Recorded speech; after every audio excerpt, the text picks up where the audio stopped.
Breaking news చూస్తున్నాము. Pune pre wedding murder కేసులో big twist అని చెప్పాలి. విచారణలో ప్రస్తుతానికి దిమ్మ తిరిగే విషయాలు నిందితులు చెప్తున్నారు. కేతన్తో నిశ్చితార్థానికి ముందే మరి చేతన్తో సియా ఒక ట్రిప్పుకి వెళ్ళింది. చేతన్తో కలిసి ఉదయ్పూర్కి తను కొంతమంది ఫ్రెండ్స్తో సియా ట్రిప్కి వెళ్ళినట్టు తెలుస్తుంది. పెళ్లి కంటే ముందు, ప్రీ వెడ్డింగ్ కంటే ముందే తన లవర్ చేతన్తో సియా ఒక ఫిజికల్ రిలేషన్షిప్ వారం రోజుల పాటు ఎంజాయ్ చేయడానికి ఉదయ్పూర్కి ఒక ట్రిప్కి చేతన్తో పాటు వెళ్ళింది. కేతన్తో మరో పక్కన తన ఎంగేజ్మెంట్ అయిపోయింది, ప్రీ వెడ్డింగ్ షూట్స్ జరుగుతున్నాయి. అదే సమయంలో మరి సియా బాయ్ ఫ్రెండ్ చేతన్తో మాత్రం ట్రిప్కి వెళ్తుంది, ఎంజాయ్ చేస్తుండే. తాను ప్రెగ్నెంట్ కూడా అయినట్లు విచారణలో ఇప్పటిదాకా సియా తెలిపిన నిజాలు. అంటే ఒక వ్యక్తితోని ఎంగేజ్మెంటు, ప్రీ వెడ్డింగ్ షూటు, ఆ వీడియోస్ మనం చూస్తే షాక్ అయిపోతాం. ఎంత హ్యాపీగా, ఎంత అంటే సోషల్ మీడియాలో పెట్టే పోస్టులని నమ్మాలా వద్దా అని ఒక క్వశ్చన్ వచ్చింది. అంతగా అంటే అంత ఇష్టం లేకపోయినా తనని చంపాలనుకున్న కేతన్ని బయటికి మాత్రం చాలా హ్యాపీగా ఉన్నట్టు, ఆనందంగా ఉన్నట్టు సెలబ్రేషన్స్లో ఉంది. మొత్తం మీద తన బాయ్ ఫ్రెండ్ చేతన్తో ఉదయ్పూర్లో ట్రెక్కు వెళ్ళింది, ఎంజాయ్ చేసింది ఒక వారం రోజుల పాటు. అలాగే ప్రెగ్నెంట్ కూడా అయినట్టు తెలుస్తుంది. ఆ తర్వాత అబార్షన్ కూడా చేయించుకున్నట్లు సియా విచారణలో వెల్లడించింది. ఉదయ్పూర్ ట్రిప్కి సంబంధించిన వివరాలన్నింటినీ ఇప్పుడు పోలీసులు ఆరా తీస్తున్నారు.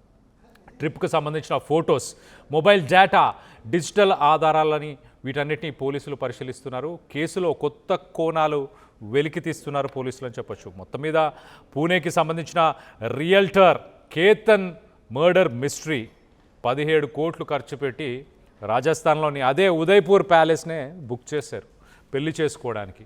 సో అదే ఉదయ్పూర్లోనే పెళ్లి కంటే ముందే బాయ్ ఫ్రెండ్తో ఒక వారం రోజులు ఎంజాయ్ చేసి వచ్చింది సియా గోయల్. తన బాయ్ ఫ్రెండ్ రైట్ సైడ్లో కనిపిస్తున్న చేతన్తోనే ఒక వారం రోజులు ఎంజాయ్ చేసి వచ్చింది. అలాగే ప్రెగ్నెంట్ కూడా అయినట్టు తెలుస్తుంది. మొత్తం మీద 17 కోట్లు పెట్టి పెళ్లి కోసం అన్ని ఏర్పాట్లు చేసిన తర్వాత ఒక 2 ప్రైవేట్ ఫ్లైట్స్ని బుక్ చేశారు. అతిథులందరినీ పిలిచారు, విఐపీలు చుట్టాలనందరినీ పిలిచారు. ఒక పక్కన ప్రీ వెడ్డింగ్ షూట్, ఎంగేజ్మెంట్ అన్నీ ముందుకు వెళ్తూనే ఉన్నాయి. కానీ సియా గోయల్ మాత్రం ముందు నుంచి కేతన్ని ఎలా చంపాలని తన బాయ్ ఫ్రెండ్ చేతన్తో డిస్కస్ చేసిందంట. 3 నెలల పాటు ఎలాంటి చాట్స్, ఫోన్ కాల్స్, ఆ ఇన్ఫర్మేషన్ అన్నీ కూడా ఉండకుండా ఎప్పటికప్పుడు బాయ్ ఫ్రెండ్తో మాట్లాడిన మాటలన్నింటినీ సియా అలాగే చేతన్ బాయ్ ఫ్రెండ్ ఇద్దరు డిలీట్ చేసేవాళ్ళంట. అంటే వాట్సాప్లో వాళ్ళు ఒకవేళ ఇది కేసు అయ్యి వాళ్ళ మీదకి వస్తే దానికి సంబంధించి ఎలాంటి ఇన్ఫర్మేషన్ బయటికి రాకూడదు అన్న ఉద్దేశంతో ముందుగానే జాగ్రత్త పడే ప్రయత్నం చేశారు. ఒక 3 నెలల నుంచి వాళ్ళిద్దరి మధ్యలో జరిగిన సంభాషణలు ఇవన్నీ కూడా వాళ్ళు ఎప్పటికప్పుడు కంట్రోల్ చేసే ప్రయత్నం చేశారు. మరోపక్కన సియా లోహాగఢ్ ఫోర్ట్కి కేతన్ని రెండోసారి తీసుకెళ్ళిన తర్వాత అక్కడికి తీసుకెళ్ళి చాలా క్లియర్గా చేతన్కి పక్కకు వచ్చి ఒక ఫోన్ కాల్ కూడా చేసిందంట. ఓ ఫోన్ కాల్ చేసి, చేతన్ ఈ కోటలో ఎవరూ లేని ఒక ప్రాంతానికి కేతన్ని తీసుకొని వస్తాను, నువ్వు కూడా అక్కడికి వచ్చేయి, అక్కడికి వచ్చిన తర్వాత నేను నీకు సైగ చేస్తాను, సైగ చేసినప్పుడు నువ్వు వచ్చి కేతన్ని పైనుంచి తోసేసేయి, నూకి పడేసేయి అని చెప్పేసి చేతన్ బాయ్ ఫ్రెండ్ చేతన్కి ఫోన్ చేసి చెప్పిందంట చాలా క్లియర్గా. ఇదిగో నేను పలానా లొకేషన్లో ఉంటాను, నేను నీకు సైగ చేస్తాను. ఎలా సైగ చేస్తాను? నేను నా షూ లేస్ ఏదో కట్టుకోవడానికి కిందికి కూర్చునే ప్రయత్నం చేస్తాను, లేకపోతే కొంచెం వాటర్ తాగడానికి కిందికి కూర్చునే ప్రయత్నం చేస్తాను. అదే నువ్వు సంకేతంగా తీసుకోవాలి, తీసుకొని ఇమీడియట్గా వచ్చి కేతన్ని పైనుంచి తోసేయాలి. ఒకవేళ కేతన్ పడిపోయే సమయంలో పట్టుకునే అవకాశం కూడా ఉండకూడదన్న ఉద్దేశంతోనే కింద కూర్చుందామని సియా ఉన్ను చేతన్ ఇద్దరు ప్లాన్ చేసుకున్నారంట. ఆ ప్లాన్ చేసుకున్న పథకం ప్రకారమే చాలా క్లియర్గా లోహాగఢ్ ఫోర్ట్ పైన ఎవరు ఉండని కొంత నిర్మానుష వ్యూ పాయింట్కి, ఒక ప్రాంతానికి కేతన్ని తీసుకొని సియా అక్కడికి వెళ్ళింది. వెళ్ళిన తర్వాత అక్కడ చాలా కూల్గా అనుకున్న పథకం ప్రకారమే కేతన్ని ఒక కార్నర్కి తీసుకెళ్ళి ఒక ఎడ్జ్లో తనని ఉంచిన తర్వాత తన బాయ్ ఫ్రెండ్ చేతన్కి సైగ చేసి చెప్పింది చాలా క్లియర్గా, ఇప్పుడు దిస్ ఇస్ ద మూమెంట్, ఇప్పుడే నువ్వు ఇనిషియేటివ్ తీసుకోవాలని చెప్పేసి. సైగ చేసిన వెంటనే బాయ్ ఫ్రెండ్ చేతన్ ఏమాత్రం ఆలోచించలేదు. ఎందుకు ఆలోచిస్తారు? ఆల్రెడీ ఒక 3 నెలల నుంచి ప్లాన్ చేస్తూనే ఉన్నారు. కేతన్ని ఎలాగైనా చంపాలి, కేతన్ని ఎలాగైనా పక్కకి తోసేయాలి, తనని ఈ రిలేషన్షిప్ నుంచి, ఈ ప్రపంచం నుంచే పక్కకు తీసేయాలి. పాపం కేతన్ చేసిన తప్పేంటి? ఆ అమ్మాయిని, సియా అనే అమ్మాయిని ఇష్టపడడం, ఎంతగా ఇష్టపడ్డాడు అనేది మనం ఇప్పటిదాకా చాలా వీడియోస్లో చూసాం, సోషల్ మీడియాలో కావచ్చు, ఎక్కడైనా. ఆ ఎంగేజ్మెంట్, ప్రీ వెడ్డింగ్కి షూట్కి సంబంధించి కావచ్చు, ఎంగేజ్మెంట్కి సంబంధించి కావచ్చు, ఆ కార్లో ట్రావెల్ చేస్తున్న ఆ వీడియోస్లో కూడా చూసాం. చాలా క్లియర్గా ఆ అమ్మాయి కోసం నేను ఏదైనా చేయడానికి రెడీగా ఉన్నాను అన్న ఉద్దేశంతో కేతన్ ప్రతిసారి అమ్మాయిని ఎలాగైనా ఇంప్రెస్ చేయాలి, మంచిగా చూసుకోవాలి ఇంకా అన్న ఉద్దేశంతో కేతన్ సియాతో ఎంతో మంచిగా ఉన్న వీడియోస్ని మనం చూస్తున్నాం. మరోపక్కన సియా మాత్రం తనకు అస్సలు కేతన్ నచ్చలేదు, ఇష్టం లేదు. తను ఒక విగ్ క్యారీ చేస్తున్నాడు, తను ఒక బట్టతల. నాకు ఆల్రెడీ చేతన్ అనే బాయ్ ఫ్రెండ్ ఉన్నాడు, సో నాకు కేతన్తో పని లేదు. కానీ ఇష్టం లేనప్పుడు తన ఇంట్లో సియా చెప్పలేకపోయింది. ఆ విషయాన్ని తన ఇంట్లో వాళ్ళకి ముందుగానే నాకు చేతనే ఇష్టం, చేతనే పెళ్లి చేసుకుంటాను, కేతన్తో నేను ముందుకెళ్ళాలని అనుకోవట్లేదని క్లియర్గా ఫ్యామిలీ మెంబర్స్ చెప్పినా సరిపోయేది. క్లియర్గా ఒకవేళ కేతన్కి చెప్పినా సరిపోయేది, కేతన్ ఫ్యామిలీ మెంబర్స్కి చెప్పినా సరిపోయేది. అక్కడితో విషయం ఆగిపోయేది. ఒక మనిషి చనిపోవాల్సిన అవసరం లేదు.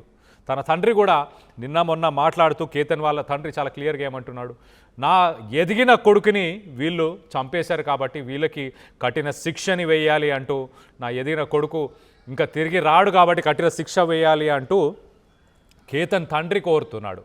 మరో పక్కన సియా గోయల్ అలాగే చేతన్ చౌదరి వీరిద్దరు ఇన్వెస్టిగేషన్లో వీళ్ళు చెప్పే విషయాలని వింటుంటే విస్తుపోయే విషయాలు అనాలి, ఒక రకంగా షాక్కు గురి చేసే విషయాలని చెప్పాలి. ఆ విషయాలన్నీ కూడా ఒకసారి డీటెయిల్గా చెప్పే ప్రయత్నం చేస్తా.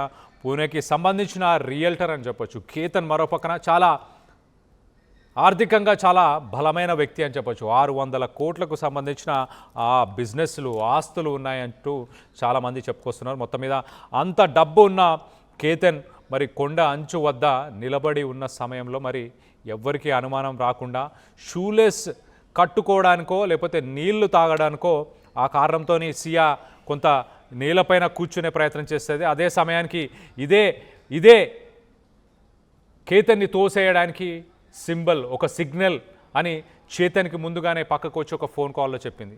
దాని తర్వాత ఒక నిర్మానుష ప్రదేశానికి లోహాగఢ్ ఫోర్ట్లోనే ఒక కార్నర్, ఒక వ్యూ పాయింట్కి తీసుకెళ్ళింది కేతన్ని.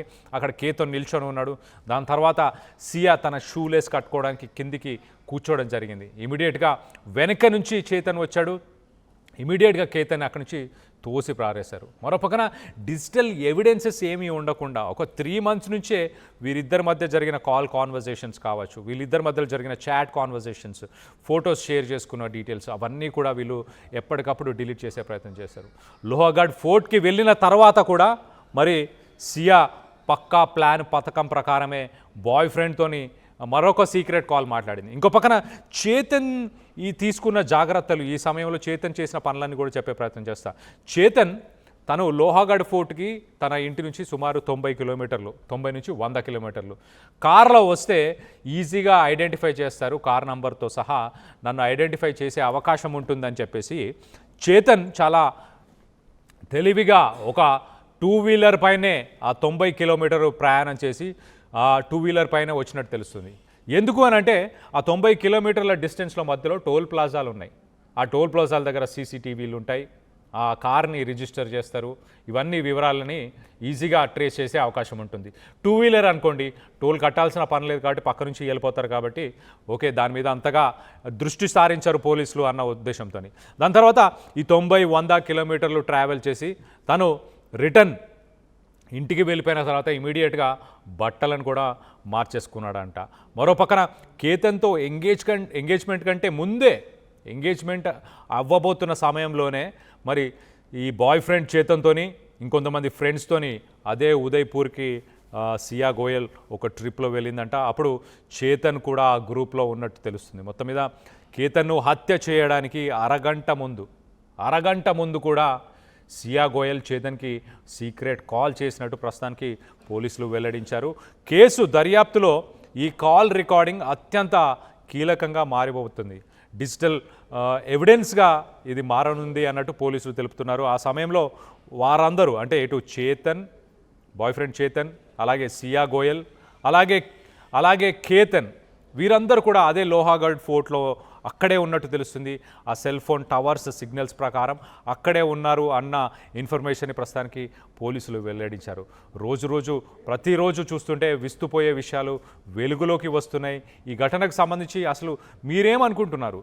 ఈ సియా గోయల్ చేసిన ఈ పని ఈ మధ్యకాలంలో మనం చూస్తే చాలామంది బాయ్ ఫ్రెండ్స్ కోసం పెళ్ళైన మహిళలు భర్తలను చంపేసి వెళ్ళిపోతున్నారు. ఇష్టం లేని పెళ్లి చేసుకొని ఏదో ఒక ప్రాంతానికి తీసుకెళ్ళి చంపేసే ప్రయత్నం చేస్తున్నారు. అలాగే ఇతర వ్యక్తులతోని అఫైర్స్ పెట్టుకొని వాళ్ళ భర్తలను కానీ బాయ్ ఫ్రెండ్స్ కానీ చంపడం జరుగుతుంది. అలాగే ఒకవేళ ఇవన్నీ చేయాల్సిన అవసరం ఏముంది? ఎందుకు ఇంత చిన్న విషయాలను కూడా ఆలోచించలేకపోతున్నారు?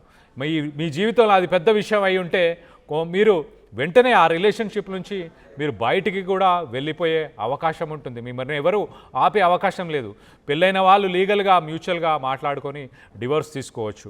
పెళ్ళి కాని వాళ్ళు ముందు నుంచే ఎవరి దారిన వాళ్ళు మూవ్ ఆన్ అయిపోవచ్చు లైఫ్లో. అయినా కూడా అబ్బాయి నచ్చకపోయినా అబ్బాయికి నో చెప్పలేకో, అబ్బాయి అంటే ఇష్టం లేకో పెళ్లి చేసుకోవడం ఎందుకు, చంపడం కూడా ఎంతవరకు కరెక్ట్? తాజాగా ఈ ఇన్సిడెంట్లో వినిపించిన వినికిడి ఏంటి? కేతన్కి ఒక విగ్ ఉంది, ఆ విగ్ ఉంది కాబట్టి నాకు ఇష్టం లేదు అన్న వాదన కూడా మనం విన్నాము. మొత్తం మీద విగ్ ఉన్నంత మాత్రాన్ని ఏంటి మనిషి చెడ్డవాడైపోతాడా? ఈ ఘటన వల్ల ఎంతోమంది యువత ఇప్పుడు సోషల్ మీడియాలో ఎన్నో మేమ్స్ వస్తున్నాయి. మార్కెట్లో కొత్త ఎక్సర్సైజులు వచ్చాయంటూ మేమ్స్ వస్తున్నాయి. ఆ వీడియోస్లో ఏంటంటే భార్య భర్తలు ఇద్దరు ఇంట్లో ఉంటారు. భార్య ఒక గ్లాసులో వాటర్ కలిపి తీసుకొని వచ్చి భర్తకి ఇచ్చే ప్రయత్నం చేస్తే గ్లాసు నిండుగా ఉంది, నేను తాగలేను ఏమో, కొంచెం నువ్వు తాగేసి ఇవ్వు అని భార్యలను అడుగుతూ ఇలాంటి వీడియోస్ని వైరల్ ప్రాంక్ వీడియోస్ని ప్రస్తుతానికి సోషల్ మీడియాలో పోస్ట్ చేస్తున్నారు. అంటే భార్య ఏదైనా కల్పించిందా అని. మరో పక్కన బాల్కనీలో భర్త నిల్చొని ఉంటే వెనక నుంచి భార్య వస్తే ఇమీడియట్గా పక్కకు జరిగి కొత్త ఎక్సర్సైజ్ అంటూ భార్యకు చెప్పే ప్రయత్నం చేస్తున్నారు. సో ఇలాంటి వీడియోలు ప్రస్తుతానికి సోషల్ మీడియాలో వైరల్ అవుతున్నాయి. మనుషులు మరో పక్కన మిలేనియల్స్ అలాగే మిగతా జనరేషన్స్కి సంబంధించిన వ్యక్తులు కూడా ప్రస్తుతానికి పెళ్లి చేసుకోవాలంటేనే భయపడి చేస్తున్నారు. పెళ్లి కంటే ముందే ఇలాంటి దారుణాలు జరుగుతున్నాయి. పెళ్ళి అయితే మా పరిస్థితి ఏంటి, మేము చేసుకోవాలా వద్దా? మరో పక్కన చట్టాలు కూడా మహిళల తరఫునే ఉన్నాయి. మహిళలు వాళ్ళు పెట్టే కేసులను కూడా మేము భరించలేము అంటూ కూడా యువత ప్రస్తుతానికి భయభ్రాంతులకు గురవుతున్న పరిస్థితి. మొత్తం మీద మీరు ఈ విషయానికి సంబంధించి ఈ ఘటనకు సంబంధించి మీరేమనుకుంటున్నారు? మీ అభిప్రాయాలను కింద కామెంట్ రూపంలో తెలియపరచండి.